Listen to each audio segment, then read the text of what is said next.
So then the shadow, in the previous episode, we talked about how both baby boomers and Gen Xers are more individualistic and their shadow is more social, right? Mm-hmm. Socialism or communism, effectively. Yep.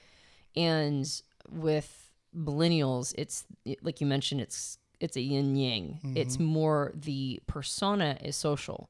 So then the shadow is more individualistic. Yeah, more authority, like needing to own authority, and more authoritarian. You can kind of see it come out when really there's this something that I would say that when the social part is threatened, meaning when someone sees past a millennial's social ethos and being like, you're just doing it for yourself, or you're some sort of trigger of either someone standing out and trying to be an authority themselves or pointing out the social sort of faux persona, it brings out this anger that I've witnessed in a millennial. Like it brings out this just like, no, you have to do this and you have to blah, blah, blah, blah, blah. It's like that kind of energy. You have to, It's a very like that kind of gruff. I don't have a specific example, but it's very much like, and I've noticed it in myself. Like if I'm not actively aware of my inner authority, it's going to just leak out in other ways. And I'm going to just spew that kind of acid everywhere. Have you struggled with that, by the way, in your personal life? Like this whole thing you're talking about, have you seen the shadow part of being a millennial actually affect you and you've had to overcome it or weave it in or incorporate it? Yeah. I mean, right now I've been really working on, funny enough, before we started this podcast, there was like a moment where you were like, how are we going to start this thing? And I was just like kind of waiting for you guys to tell me what to do. I noticed it. I just like, I sat, I was like, okay, I'm going to be a good little millennial, right? I'm just going to sit here and wait. And I was like, no, I came up with this idea. This is my thing. I need to step up. I need to say what I'm going to do. Right. So there's this like instinctual desire to recede. And I have to notice also this internal other desire to step up and slowly starting to peek out and be like, I'm an adult now. This is not dangerous for me to speak up. And the challenge, I think, for millennials is making sure that we're not being tamped down by our peers now. But for myself, I'm trying to now start a business for myself. I mean, I'm an executive creative director. I work with you guys. I help with the podcast art and the video and all of these elements. And I'm doing consulting for other places and I'm trying to expand. But if I'm going to expand, I can't do it myself. And I need to be able to start to be able to give people orders for what things I need to do and get the vision in motion. A lot of it for me is it's authority, but it's also vision. It's also the ability for me to allow myself to cast a vision. Because when I was figuring myself out relative to my parents, a lot of the millennial narrative is blaming our parents for things. As you were mentioned, the disrespect for boomers. It's a lot of blaming for our trajectory when really it's just not owning that we can cast our own trajectory. We can start to do that.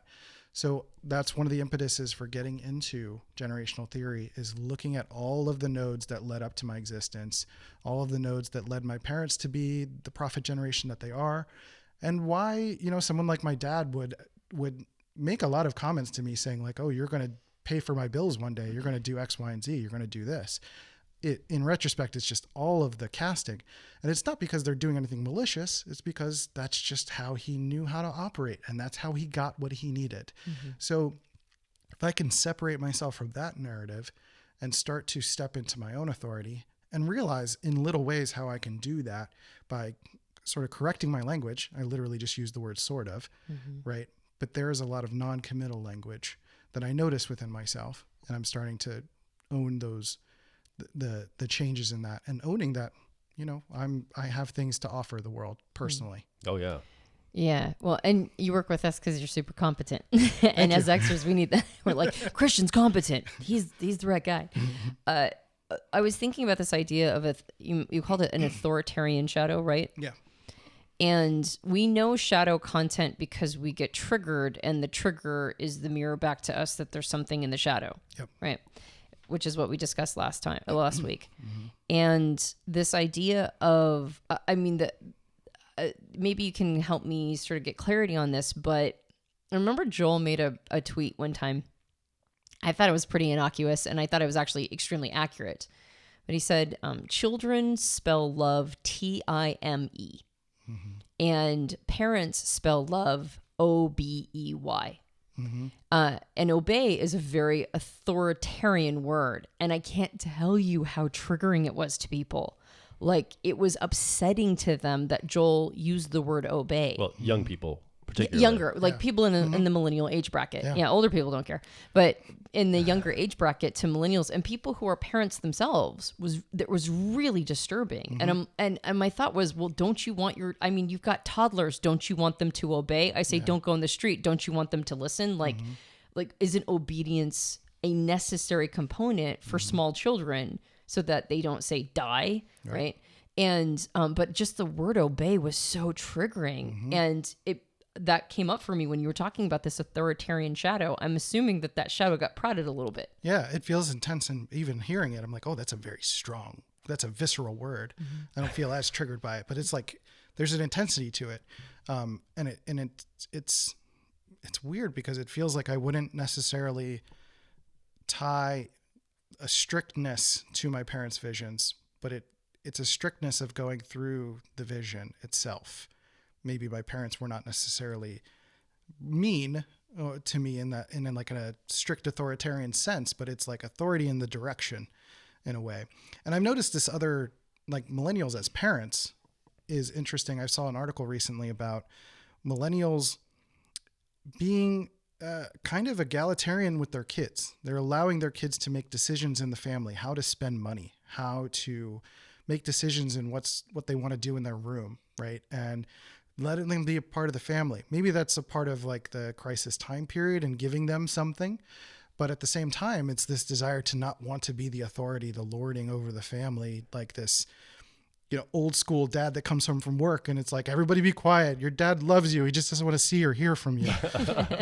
Like it's that kind of idea. And so there's an aspect of that is just like, I don't want to be that. I don't want to be just like commanding everyone. But I've had, speaking of examples, I had definitely some time periods where it came in handy, where I've got my stepkids at home and my wife's having a bad day.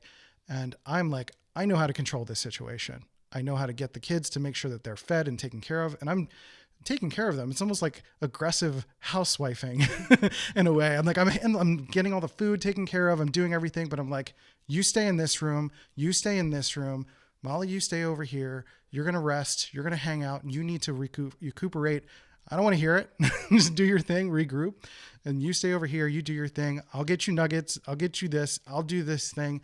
I'm going to go out for a couple minutes. Like I just took control of the situation and everybody rested into it. Right. Which is so funny that you call it aggressive. I'm like, isn't that just parenting? It's being assertive.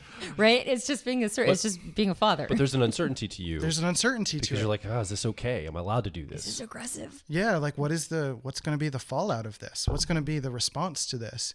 It's almost like, I don't know.